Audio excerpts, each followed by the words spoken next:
또영주TV의 또영주입니다. 현재 미국에서는 피파 클럽 월드컵이 한창 진행 중에 있습니다. 오늘 새벽에도 16강전이 펼쳐졌는데요. 8강 대진이 나왔죠. 8팀이 모두 우승을 노리고 있습니다. 그 중에서 관심을 집중시키는 팀은 레알 마드리드가 아닐까 생각을 합니다. 사비 알론소 감독이 지붕 잡고 나서 공식 경기로는 4경기를 소화했는데요. 매 경기 발전되는 모습이 나오고 있거든요. 여기다가 급성 맹장염으로 부상으로 이탈을 했었던 음바페도 돌아오면서 유벤투스전에 출전을 했고요. 밀리탄과 카르바알도 장기 부상에서 돌아왔습니다.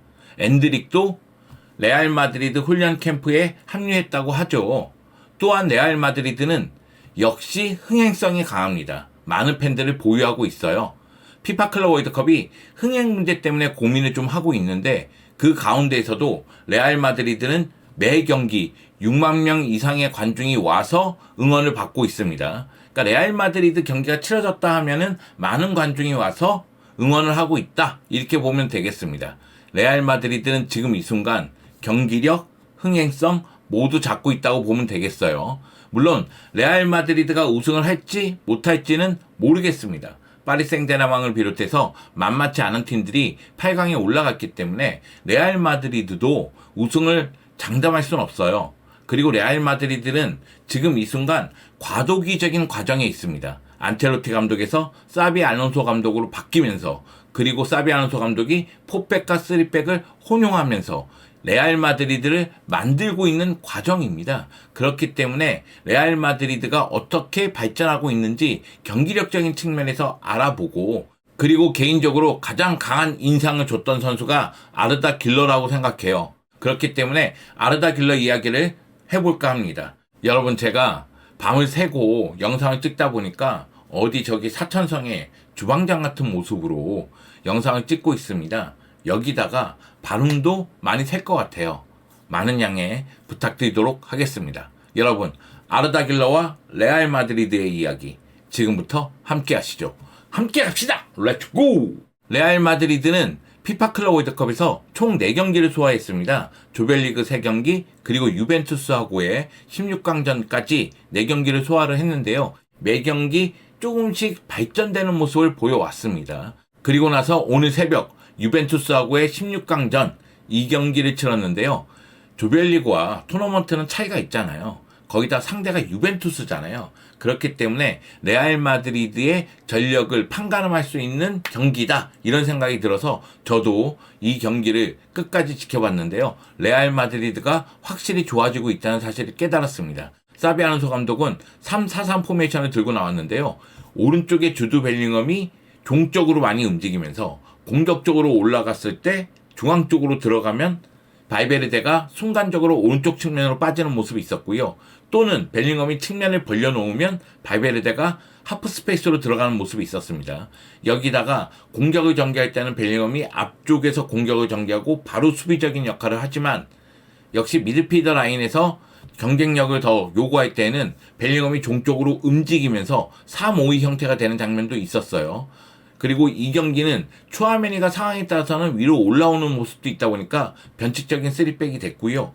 여기다가 수비 시에는 백5가 안정감을 유지하는 모습도 나오긴 나왔습니다. 물론 이 경기 초반은 유벤투스가 전략을 잘 갖고 나왔다는 생각이 들었어요. 투도르 감독 같은 경우에는 유벤투스의 최전방에 있는 자원 콜로 무아니라든가 아니면 좌우 측면에 일디즈 또는 콘세 이상의 스피드를 최대한 이용하는 모습이 나왔고요. 전방부터 압박하면서 빠르게 공격하고자 노력을 했습니다. 그렇기 때문에 경기 초반에 콜로무아니가 골키퍼하고 1대1 상황이 있었는데 콜로무아니의 로빙 슈팅이 결국 골대를 벗어나고 말죠.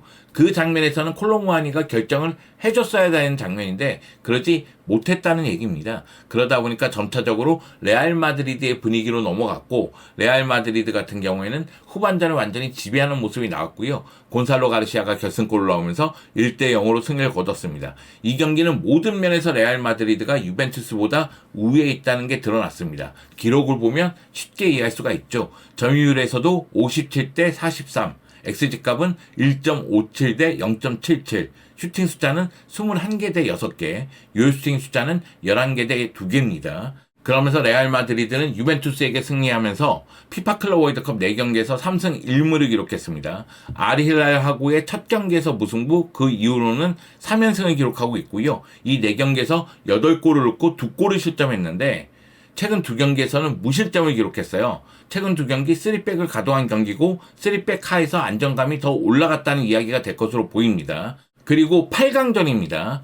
7월 6일 5시에 도르트문트와 대결을 펼치는데요. 또용주TV가 라이브를 할 생각입니다. 이번에는 독일 팀을 상대로 어떤 경기 내용을 보여줄지 지켜봐야 되겠죠. 저는 이번 피파 클럽 월드컵 보면서 레알 마드리드 팬들이 만족감이 올라갈 것 같아요. 지난 시즌의 문제점을 하나 둘씩 해결하고 있습니다. 지난 시즌 같은 경우에는 왼쪽에 비니시우스가 있기 때문에, 그리고 음바페도 왼쪽으로 빠지기 때문에 왼쪽 공격이 굉장히 많다는 생각이 들었었거든요. 하지만 최근 경기를 보면 오른쪽에서 공격의 전개를 굉장히 많이 합니다. 오른쪽에서 아놀드의 크로스 또는 롱패스 또는 벨링엄이 빠지면서 측면 공격 또는 발베르데가 들어가는 장면, 그러면서 오른쪽 공격 라인이 훨씬 더 강해졌다는 느낌이 들었고요. 수비 쪽에서도 3백을 쓰면서 훨씬 더 안정감이 더 올라갔구나, 이런 생각이 들었습니다. 특히 수비 얘기할 때는 딘 하이선 얘기를 해야 되겠죠. 하이선 선수가 물론 유벤투스전에서는 볼을 놓치는 결정적인 실수를 한번 하긴 했지만 그럼에도 불구하고 강력한 슈팅도 보여줬고요. 그리고 공수 연결을 굉장히 잘해줍니다. 전진성이 있고 드리블과 패스 능력도 갖고 있고 높이도 좋은 선수고요. 여기다가 영리합니다. 그렇기 때문에 레알 마드리드가 하이선은 잘 영입했다는 느낌이 들고, 그리고 사비 알론소 감독은 초아메니가 팀의 중심이라고 얘기를 했어요. 초아메니가 그만큼 수비형 미드필더 또는 센터백으로서 제 역할을 한다는 얘기가 되고요. 저는 초아메니를 이런 식으로 쓴다면은 충분히 초아메니의 능력을 극대화시킬 수 있다는 생각이 들어요. 그리고 제가 아르다 길러 얘기를 하겠지만 지금 이 경기에서 미드필더가 길러하고 발베르데인데, 물론 주드 벨링엄이 내려와서 3호 형태가 된다면은 길러, 발베르데, 벨링엄일 텐데, 사실 벨링엄, 발베르데는 수비 능력을 갖고 있지만 수비력이 엄청나게 좋다고 얘기하기는 좀 어렵습니다. 왜냐면은 수비에 특화된 선수가 아니라 벨링엄도 그렇고 발베르데도 그렇고 큰 육각형의 선수예요. 그리고 아르다 길러 같은 경우에는 기동력과 압박, 이런 부분에서는 좀 아쉬움이 있거든요. 그러면 미드필더 라인에서의 수비력에 문제가 생길 수 있지 않을까? 이런 생각이 좀 들었어요. 근데 초아메니가 순간적으로 공격을 전개할 때 위로 올라오면서 플레이를 하는 경우가 있으면서 위에서 먼저 끊는 역할도 해주고 내려가는 경우가 있더라고요. 그러니까 초아메니의 움직임이 이 미드필더 라인의 안정감을 더 올려줄 수 있겠다는 생각이 들었어요. 그리고 아르다 길러, 발베르데, 벨링엄이 같이 있다면 공격력은 그만큼 좋아진다는 이야기가 될 것으로 보이고요. 그렇기 때문에 레알 마드리드에 대한 관심이 높아질 수밖에 없지 않을까, 그런 생각이 들고요. 곤살로 가르시아 있잖아요. 전 곤살로 가르시아가 굉장히 잘하고 있다고 생각해요. 피파 클럽 월드컵 4경기 연속으로 공격 포인트니까 3골 1개의 도움을 기록했습니다. 그런데 곤살로 가르시아가 이 경기에서 골을 넣었다 할지라도 경기에 미치는 영향력은 좀 아쉬움이 있었어요. 근데 음바페가 교체 출전되고 나서 음바페와 비니시우스의 호흡이라든가 음바페가 뒷공간으로 들어가는 모습 봤을 때는 확실히 강력하구나, 이게 느껴지더라고요. 물론 음바페의 폼 자체가 지금 정상은 아닙니다. 그러다 보니까 볼터치라든가 드리블에서 약간의 미스는 있어 보였는데 그럼에도 불구하고 음바페가 나왔을 때 최전방의 무게감은 더욱더 올라간다는 느낌이 들었습니다. 그런 측면에서 레알 마드리드는 다음 경기가 더 궁금하더라고요. 8강 도르트문트전에서 음바페가 선발로 나온다면 이 팀은 또 어떤 모습을 보여줄까? 이런 기대감이 생겼습니다. 그 정도로 레알 마드리드는 계속해서 향상되고 있다고 이야기할 수가 있겠습니다. 그리고 그 중심에는 누가 뭐라고 하더라도 사비 알론소 감독이 있죠. 유벤투스전 끝나고 나서 사비 알론소 감독이 우리는 성장하고 있다. 15분부터 피치에 잘 적응했고, 사실 경기 초반에는 유벤투스의 분위기였습니다. 하지만은 그 이후 점차적으로 레알 마드리드가 분위기를 완전히 가져오는 모습이 있었죠. 그러다 보니까 15분부터 피치에 잘 적응했다는 이야기를 했고요. 공간이 어디에 있는지, 압박해야 하는지, 후퇴해야 하는지 알고 있었다. 이 이야기는 뭐냐면 공간을 잘 만들었고 공간을 잘 이용했다는 얘기가 되고요. 압박 타이밍도 좋았다는 이야기가 됩니다. 일부 전문가들은 사비 알론소 감독이 오고 나서 레알 마드리드가 바뀐 점 중에 가장 큰 변화는 전방부터 압박 마인드가 있다는 얘기를 하더라고요. 사실 음바페가 전방에서부터 압박이 느슨한 점이 있었잖아요. 지난 시즌 비니시우스도 저는 개인적으로 압박이 강했다고 생각하진 않아요. 그러다 보니까 1차 압박에서 문제가 좀 있었는데 사비 알론소 감독이 오고 나서 최전방에 곤살로 가르시아, 비니시우스, 주드 벨링엄 전방부터 많이 뛰고 압박하니까요. 그러다 보니까 상대가 공격을 전개하는데 어려움이 생겼다는 얘기가 됩니다. 이에 더해서 언제 압박해야 되는지만큼 언제 수비 라인을 내려야 되는지, 후퇴해야 되는지도 매우 중요합니다. 조직력이 갖춰지지 않았다면 그런 모습이 나오긴 좀 어렵거든요. 근데 이런 부분에 대해서 사비 알론소 감독이 만족감을 표했다는 거죠. 아쉬운 점은 우리가 2대0으로 경기를 마무리하지 못했다는 것이다. 2대0, 즉 더 많은 골을 넣을 수 있었는데 그러지 못했다. 그 점이 좀 아쉬웠다. 이런 이야기고요. 레알 마드리드의 DNA는 이를 악물고 계속 경쟁하는 것이다. 레알 마드리드는 더욱더 경쟁을 통해서 성장할 수 있다고 이야기하는 것으로 보입니다. 솔직하게 얘기해서 저는 레알 마드리드 미드필더들 보면서 놀랐습니다. 주드 벨링엄 발베르데 잘하는 거 알고 있었는데 제가 놀란 이유는 아르다 길러 때문에 그래요. 아르다 길러가 중앙 미드필더로 뛰고 있는데 중앙에서 너무나 잘해줍니다. 제가 이 경기 보면서 뭐야? 이 패스 뭐야? 누구야? 그랬던 선수 찾아보면 다 길러예요. 이 경기의 결승골, 곤살로 가르시아의 골에도 연결이 되어 있습니다. 그만큼 중원에서 창의적인 패스를 통해서 공격기의 창출을 너무나 잘해주고 있다는 느낌이 들었습니다. 아르다 길러 유벤투스전 기록을 보면 78분 뛰었거든요. 슈팅 2번에서 한 차례 유효슈팅이었고요. 기회 창출을 무려 3번 했습니다. 패스 성공률이 92%예요. 83번 시도에서 76번 성공을 했죠. 그리고 태클 성공률이 67%, 3번 시도에서 2번 성공했습니다. 볼 경합도 나쁘지 않았어요. 12번 시도에서 7번이나 볼을 쟁취했으니까요. 볼 경합 성공률이 58%나 됩니다. 그러니까 중앙 미드필더로서 길러는 보여줄 수 있는 건 다 보여주고 있다는 생각이 들어요. 그리고 피파 클럽 월드컵 기록을 보더라도 중앙 쪽에서 공수 연결이라든가 패스 지원이라든가 이런 모습을 너무나 잘해주고 있거든요. 그러다 보니까 4경기 모두 나와서 한 골을 기록하기도 했습니다. 파추카전에서 곤살로 가르시아의 감각적인 패스를 받아서 중앙으로 침투하면서 마무리 짓는 그런 골을 기록하기도 했죠. 저는 아르다 길러가 창의적인 선수라고 생각해요. 천재성을 갖고 있다고 생각합니다. 그런데 레알 마드리드의 공격은 속도가 있어야 돼요. 그 얘기는 뭐냐면 아르다 길러가 오른쪽 윙어로 뛰기 위해서는 속도가 뒷받침이 돼야 되거든요.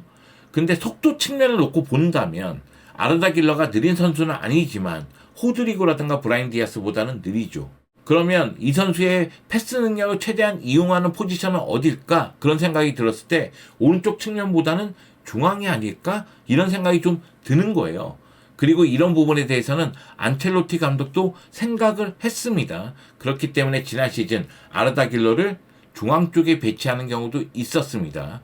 지난 시즌 아르다 길러가 2025분 뛰었습니다. 47경기 출전했는데 6골 9개의 도움을 했어요. 오른쪽 윙어로서 25경기 나와서 4골 9개의 도움. 즉 안첼로티 감독은 오른쪽 윙어라고 생각을 한 거죠. 주로 오른쪽 윙어로 기용을 했으니까요. 하지만 공격형 미드필더로서 12경기, 그리고 중앙 미드필더로서 5경기를 소화했습니다. 그리고 중앙 미드필더로 5경기 소화하는 동안 2골 1개의 도움을 기록했다는 게 눈에 들어오죠. 즉 중앙 쪽에서 훨씬 더 많은 선택권을 갖고 훨씬 더 많은 패스를 지원할 수 있는 것이 아르다 길러의 능력을 극대화하는 것이 아닌가 이런 생각이 드는 거죠. 안첼로티 감독 입장에서도 왜 오른쪽 측면에 기용했는지는 알겠어요. 결국은 아르다 길러가 볼을 잡았을 때 중앙 쪽으로 들어오면서 왼발을 이용해서 슈팅을 시도하거나 패스를 지원하는 모습. 그랬을 때 루카스 바스케스가 올라오면서 측면 공격을 이끌어 나가는 모습을 기대했던 것 같아요.